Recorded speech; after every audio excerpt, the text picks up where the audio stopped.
Hello, and welcome to Cry Havoc Wargaming, dedicated to bringing you the uncommon. For those of you who haven't met me, my name is Ron, and today I'm going to do a review and slash gameplay or after action video, I don't know what to call this one, of Blood on the Sands. Written by Frank Sultana. I don't remember the name of the company that it's been produced under, and I can't find it on the Quick Start Guide. But that's what we're going to be talking about. It's the Quick Start Guide, or as they call it, Training Grounds, Blood on the Sands. So let's get started.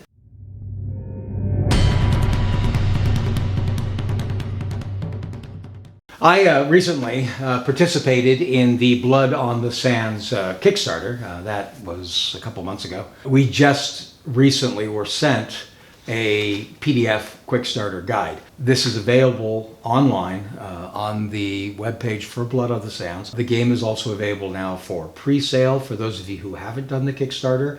This is a very long-term pre-sale. It's more like a late backer that they're doing, except that you're not getting the add-ons that the Kickstarter's got, which may be why they're calling it a pre-sale, because this isn't expected out just under a year from now. I think I have the date right on that. I am involved in a couple of Kickstarters right now, and I may have confused them. This is available, like I said, for anybody online on their page. Gives you a basic feel of the game, gives you everything you need, more than I realized. In fact, there's the arena for the board is actually printable in here. There's tokens, which even include tokens for the two Gladiator types, in case you don't have any Gladiator figures. I did have some Gladiator figures. Before I go into the game, I want to mention that. I have experimented a lot with a few different, I say experiment a lot, I don't think I played any of them, but I bought a few different Gladiator games with the intention of running a campaign with my club that would feel like running a gladiatorial school. Bought a couple different games. I bought a handful of figures from, I think they're a mixture of Cobblestone, and I know a bunch of them are Wargames Foundry. Painted some of them, more than I thought. The two I'm using are left over from that. I didn't even know I had any, the bases aren't painted, but the rest of the figures were painted. Anybody who's watched this page will certainly recognize that I always do the bases last. I do sometimes have unflocked or unpainted bases when I get pushed for a game, when I haven't actually caught up to where I want to be. It's never my preference, but sometimes I want to get the video out before I'm going to have time to do that. Anyway, that's neither here nor there. I experimented in my head with a lot of games. The problem is my club is not very good with campaigns. It's really hard for us to keep a campaign going. And somebody tried Spartacus, the board game, the original version of it. And I'm a huge fan of that game. And it allows you to play a campaign running a Lanista in an evening, in a few hours, which most games will not let you do. I wasn't looking for a Gladiator game anymore. I stopped my whole Gladiator project previously because of that. And some members of my club, when this came out, or when the Kickstarter was going on, suggested I might want to give it a try, and they were interested in doing it in the club. So they were trying to get club interest before they invested. And what ended up happening is a couple of us got together and did a Kickstarter of this game. The reason for that is the combat system. I don't know if I'll ever do the campaign system, and I'm not putting that campaign system down. I don't even know what it is yet. It's not in this basic version, but I really do like Spartacus. But I watched a couple games of this on tabletop as a game, and I liked the mechanics and the look of the game. It's kind of like What a Tanker, and therefore I imagine What a Cowboy, but I've never played What a Cowboy. But you have a set of dice in the game. They're going to be proprietary dice with the different symbols custom made to specifically be the dice you need for what you're rolling. But you roll those dice on each turn, and those dice give you the activations and the things you can do. Like in What a Tanker, one of them's a wild card, so that gives you the opportunity to try to amend for the things you didn't roll.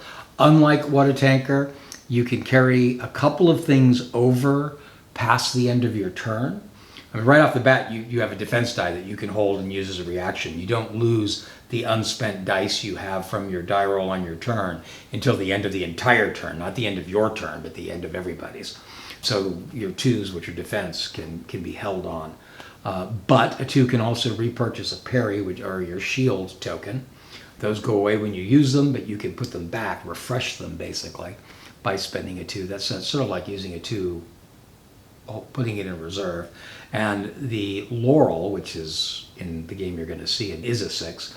The Laurel is the wild card, and you can spend that to buy a wild card token, which allows you to hold off and use the actual 6 later. You don't lose the die, you still have 6 die to roll the next turn. So that's a really nice idea in addition, and it was really enjoyable and useful in the game.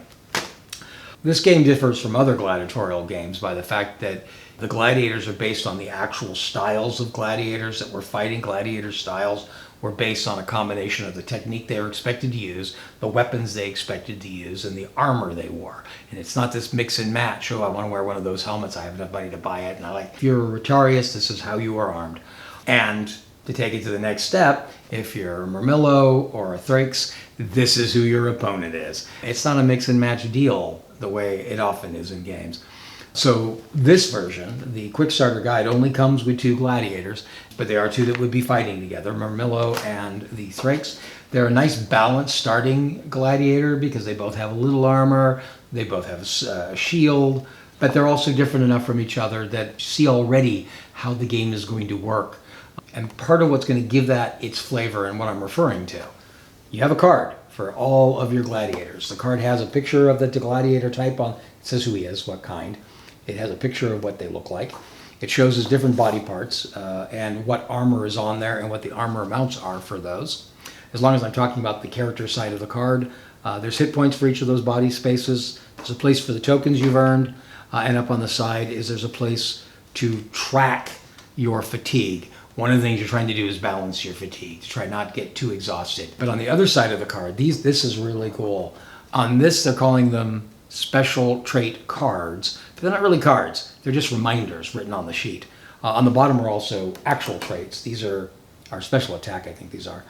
These are things that he gets because he's a Thracian, that he gets all the time. But these are all things that you have to use a special attack for. So I'll go through that. I mentioned that this calls for proprietary dice. You're not going to get proprietary dice with the Quick Starter. It's a PDF. You can't get them. I know some people hate proprietary dice. One of the problems with proprietary dice is sometimes they're not available. The story when Saga came out originally is a great example. The game was out, but you often couldn't get the dice you need because they didn't produce enough dice originally to go with the popularity of the game. They under-guessed how popular that game would be. And then you couldn't get the dice. But this is a box set when you actually buy the game, so the dice are going to be in the box. That's not an issue. As far as the beginning of it goes, this book has done a really good job. To be fair, Saga did this too. But it has a little cross-reference to show you what the different proprietary dice are going to be and what you can replace it with on a normal D6. Unlike the way it worked with Saga, as I recall, I remember having a lot of trouble with it with Saga. Here it's easy, and I'll give you an example without looking at that chart. A 1 is your movement or maneuver. A 2 is your defense roll. A 3 is a respite. Respite allows you to lower your fatigue by 1 or to try to get the pleasure of the audience. That's one of the things you're trying to get is favor from the audience and not get disfavor. You have to entertain the crowd. 4 is your actual attack die. That's what you're attacking with, or what gives you an attack. And then 5 is what I'm referring to when I say special attack. And then 6 is the Laurel, which is that wild card we already mentioned. So see what I mean? Because it's 1 per each, it's very much like Water Tanker. It's very easy to just keep the numbers in your head. That being said, proprietary dice are cool. They look good, and you don't have to keep it in your head. But that's neither here nor there. It's proprietary dice, whether you like them or not. Whether I like them or not. A game turn is going to begin by rolling those dice. Then you compare the numbers of ones you got. That tells you who has initiative. The person who has the initiative can either keep initiative or he can give it to his opponent. Initiative is who goes first. Makes sense. You basically are spending those dice. Kind of hinted already how that all works. As I mentioned, some of them you can expend later. Some of them, the 2 guys already so far, and I bet everyone is going to do this, has some combination of die they can exchange.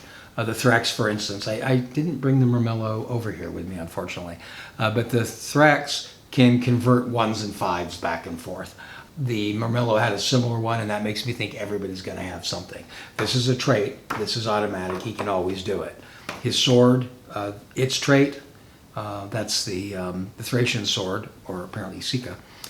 Normally when you roll on an attack, you're going to roll, the attacker's going to roll first, and then the defender rolls, and the attacker has to beat the defender's score. If it's a tie, the tie goes to the defender, unless the attacker is a Thracian, in which case it goes to him. So that's an example of how those traits work. But all these others are the special attacks. That's what you use those 5s for.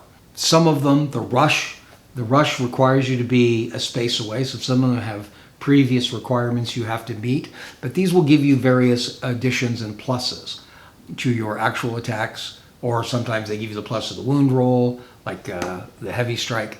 The Murmillo had one that was impetus, where their first attack was normal, but it would give them an addition to their later attack. Those are really cool. That is brilliant. This gives so much flavor and really makes the period come to life, because these guys, a Thrax feels like a Thrax. He fights like a Thrax. You don't just have 2 random gladiators and I'm rolling in dice and you roll your defense, which is how almost every other gladiator game I've ever played is. Very good. And this combination of stuff is what made me invest in this game. So, attacks, how do they work? I kind of told you. On a normal attack, on a 4, you're going to roll a 2d6. You could boost it if you have extra 4s by using those to get an extra +1. Your opponent is going to then, you always roll the attack first. The opponent then decides what he wants to do about defense. He's going to be able to roll 2d6, but he can add his shield. The characters that come with this game have either a +2 or a +3 to their roll for what shield they use. The shield sizes are different. He has to have a shield token available to him to do that. They start with those tokens because they're at the ready, knowing they're going into a fight. But you have to spend your 2s to get them back to be able to use them later in the game. A 2 on its own acts as a dodge and gives you a +1 to that roll. So you decide whether or not you want to spend those things. You do your roll. If your roll beats or is equal to the opponent and he's not a Thrax, then the hit is a miss. If it is not a miss, then you roll on the location chart. The location chart says where it's hit, where the hit's going to be. There are some modifications, and like aimed shot lets you adjust where it's going to be. And then you roll based on that. You look, cross-reference, see if it's an armored body part. If it is, the armor, which is between 1 and 3 points, deducts from the damage roll. The damage roll gives you a result on a chart which says what the result is. It might just cause fatigue. It might be harried. It might be a slight wound where it does a wound. Anytime you actually do a wound, you get favor. Some of the wounds will cause you to lose fatigue. Anytime you receive 3 wounds at all, that causes a die to be removed. You lose a die from the game. Die can be forfeited too, where you lose them temporarily. I don't know how. I don't know whether I missed that or whether it's a special effect that we didn't use. My suspicion is it was something in the rules I missed, because they make a big deal about the difference between forfeiting and the losing them. If losing, it's gone. You don't get it back. You now only have 5 die to roll. Forfeiting, it goes down here and you can bring it back later, recovering from whatever they might have. So I kept expecting it to be on the wound chart, but I didn't see it there. If you take more wounds than you have in your location, then you are disabled and you have to concede. Anytime your fatigue gets to X, you are exhausted and you have to fatigue. You'll notice partway up there's an F. Once you get to F, you are fatigued and you can't ever go below that again. It's making it much more likely that you're going to be exhausted. And you get fatigue every single turn just for being in a hot, sandy arena. Some of the actions cause fatigues, wounds cause fatigues, bleeding causes fatigue, and fatigue is one of those things you want to try to keep under control. You can lose the game by fatigue. The hit point chart, like I say, it might just cause a fatigue. It can also kill you outright. My first game, the losing gladiator lost that way. I think we've talked enough about the basic things. Instead, let's go to the gaming table. So the first thing we do is we roll our action die to determine who has initiative. Well, actually, it's to determine our action die. Mm-hmm. That is not a great roll, but I'll live with it. I have 1. I have 2. All right, do I want to spend... yeah, I'm going to go ahead and spend one of my... Going to turn that into a 1 to give me... Well, that's just going to make me equal to you. That's not worth it. I don't want to spend both of them. You can decide who has initiative. I will. All right, so you're gonna go first. So I'm going to take one movement, and I'm going to move up. Mm-hmm. And I am going to do an attack with a 4. I get 9. Ow. I'm going to spend one of my defense tokens to use my little teeny weeny shield. And I'm going to go ahead and... do I want to do that? Yeah, I'm going to do that. I'm going to make that a 3. My little shield and a +1 for dodge to the parry. So I'm going to have a +3 to my defense. That's not good enough. I have 7 and you had 9. So you roll 2d6 to see where. I hit you in the 11. 11 is not good. That is a torso. This could be short. You hit me in the torso. That gives you a +2 modifier on the wound table. You're strong, so you're actually going to have a +3 modifier. I do not have armor on my torso. I still have wound markers on for the previous game. Okay. No. However, sadly. Except that that's still 6 though, right? Yes. So that is still a flesh wound. Okay. So you have hit me in the torso. Okay. For 1 point right off the bat. You also gain a favor. Oh. Because somebody liked that. I'm going to do the impetus attack, which is I just make a regular attack now, and then a modifier to the next one. This one's a good one. It's a good skill. It is. 7. I'll use my other shield. It's a +2. I'll go ahead and use one of my 6s to make another defense for the dodge. So that's going to give me a +3. So that's 6. Not a tie. You win. So you roll 2d6. And I hit you in the 2. That's vital, isn't it? That is vitals. Wow. So you're going to roll again with a +2. Yeah, that's the same. And the strong. And the strong, so it's a +3.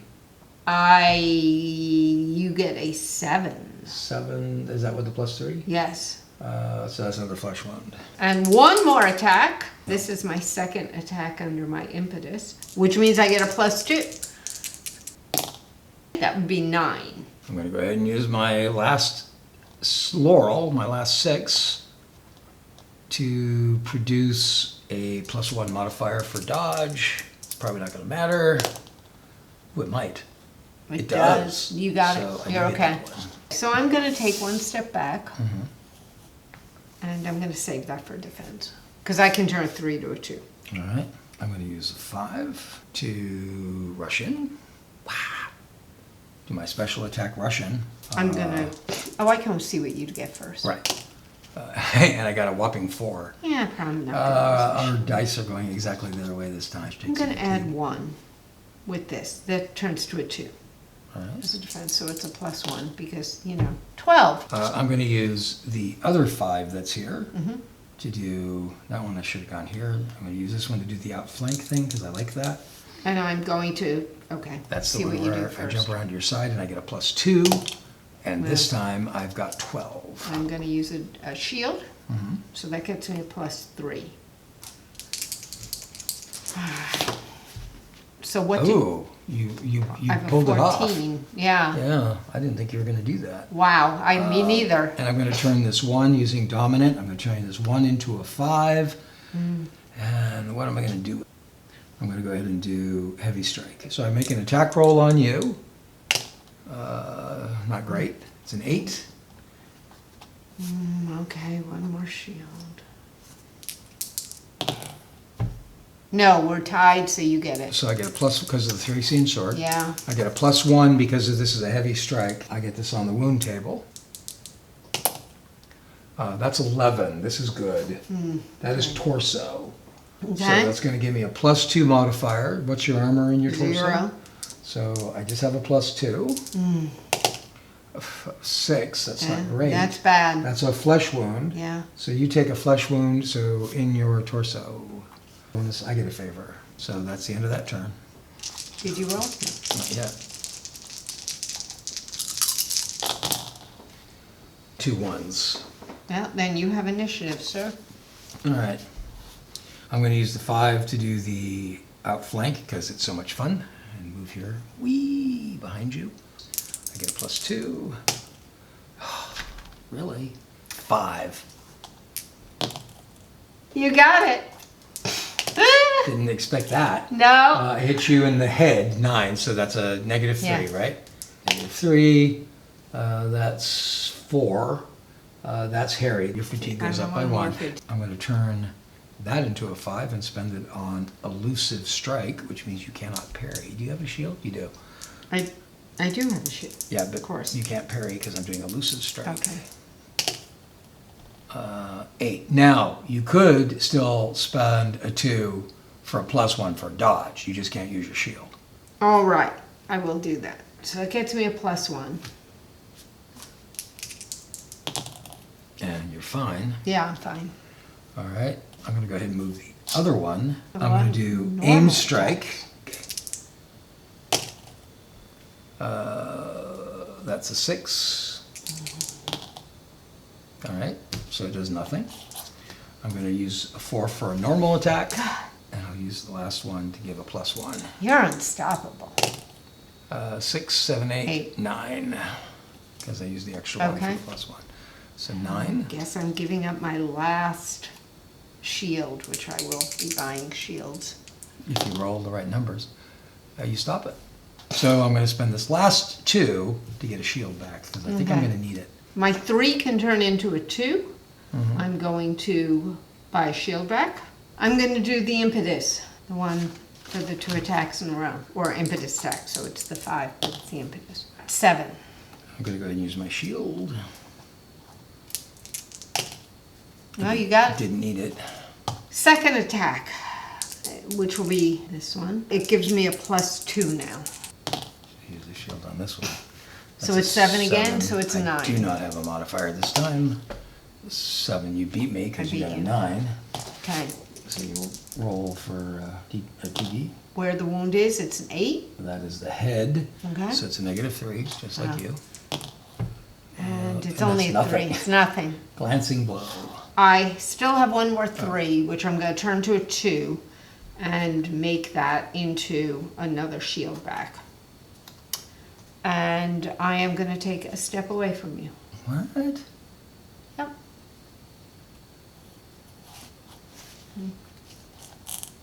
So we go on to the next turn. Getting lots of 5s, man. Getting tons of special attacks. I know, me too. It's great. But I didn't get any respite. Well, I guess I could use a 6 for a Yeah. respite. I think I'm going to have to. I may have to do that too, because I'm probably gonna. I have 1-1. I have no 1. Okay, so I have I'm gonna let you go. initiative. I'm not gonna use my 6 to go first. I am going to use one of my 6s as a respite and go back a fatigue. I'm going to take 1 movement and move forward. I'm going to do the impetus thing. First attack. 8. I'll use my 2 to give me a +1 to the defense. 7's not enough, so that's a hit. Roll 2d6 for location. 3. Yeah, that's my rear leg, which is armor 3. Okay, nothing. So it's gonna be 1, so that's nothing. The second attack is with the +2. I'm 6. not gonna use anything to stop that. Oh, 6. Yeah, I'm not gonna use anything to stop that. 6. 6. You just made it. We're going to do the aimed strike. That is 12. Nothing I can do about that. No. This could kill me. All right, so you want to roll on the hit location. You're going to get to Move adjust up it up or or down. down. Yep, up or down. 6. That's lead arm. So you can go up to head, or you can go down to lead leg. I have 3 armor in both those places. All 3 places. Not the 3 places. I have 2 in the lead arm, in which you actually rolled. I have 3 in the places that are up or down. Then we'll do lead arm. That's 2. 7. 5. So that's a flesh wound. Okay. So you do flesh wound in my lead arm. Okay. That's going to matter, but I have 3 wounds. And I have 1 more. I'm just going to use it for a regular attack. It's a 6. And I'm going to go for you 1 more time. It's 6. You're fine. So now it's me. I'm going to go ahead and do outflank, because why wouldn't I? I love outflank. Like I like impetus. Gives me a +1. I don't have it. Oh, wow. 6. I'm going to save my shield for later. But I make it. It's a 7. Going to spend 5 for elusive strike. This is the one you can't parry. Okay. It's probably not going to matter with a 1. No, it's a 6. 6. So Okay. you could... No, you don't have anything to spend. You can't use the shield. I can't use shield because I can't parry. But I made it. Yep. It's a 10. I'm going to Okay. use another 5 to do heavy strike. I'm really rolling low on these. 6. I'm going to give you the shield this time. 1 shield. So yours is a +3. So you And- stop that. Well, I didn't even need to do that. I'm going to do aim strike. 6. And 8. stop that. And I'm going to use this last one. I'm going to turn it into a 2 for defense because it's a laurel, and I'm going to get one of my shields back. That's the end of that. We both gain a fatigue. Right. However, hurt. 3 total wounds. Keep in mind, during the fatigue and bleeding phase, if the gladiator has now accumulated 3 wounds in total, they are considered hurt and must surrender an action die.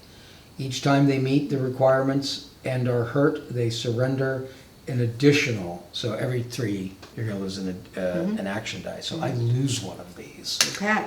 And that's gone. That's not forfeit. Right. So we have to roll for the next turn.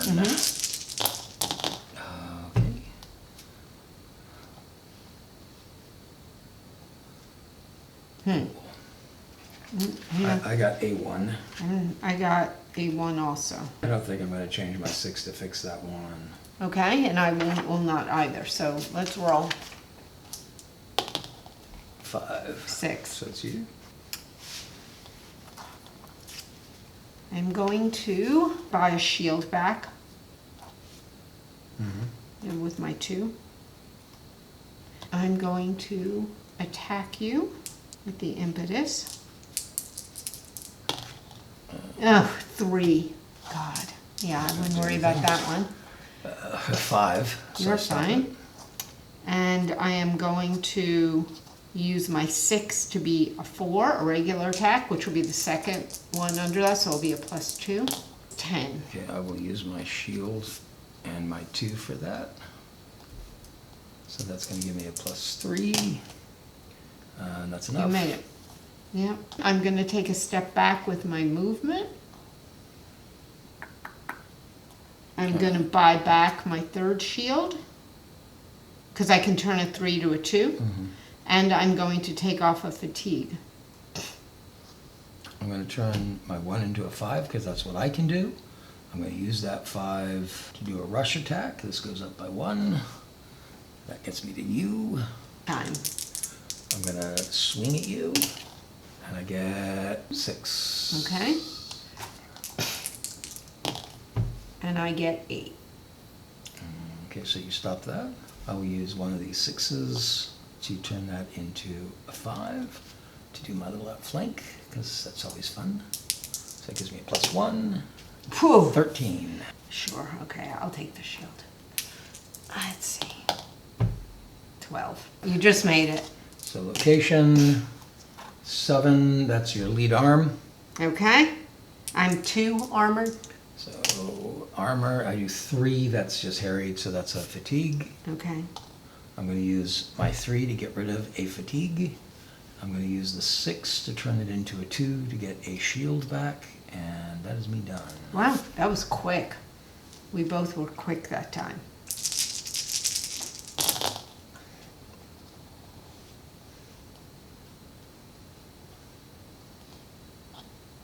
I have 1-1. All right, so you go first. I'm gonna buy my shield back with a 2. Impetus again. Oh, It's only a 5.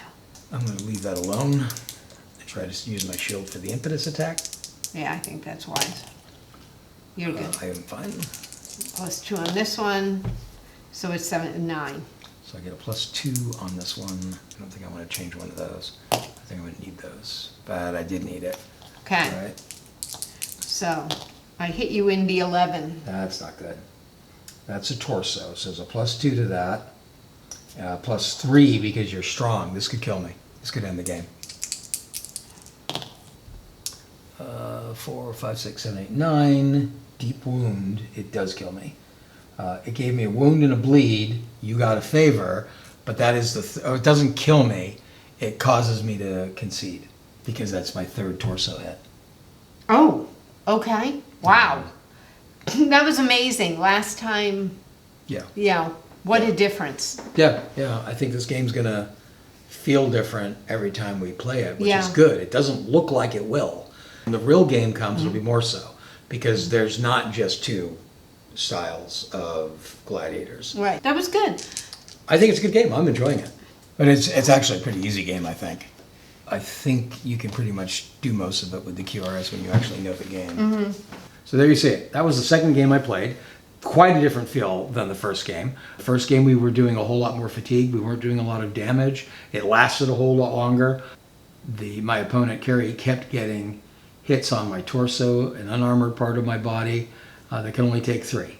It doesn't take many hits in an unarmored spot. In our last game, we were constantly hitting each other in our heads, and we are both heavily armored in the head characters, and it's a 3 armor. We were just not hurting each other in that first game. That gives me some reason of excitement because I think these games are going to feel different. It's going to increase the playability, or at least replayability of this game. I enjoyed it. I've played it twice now. I really enjoyed the game. I'm glad I've invested in the game. I think you will enjoy it.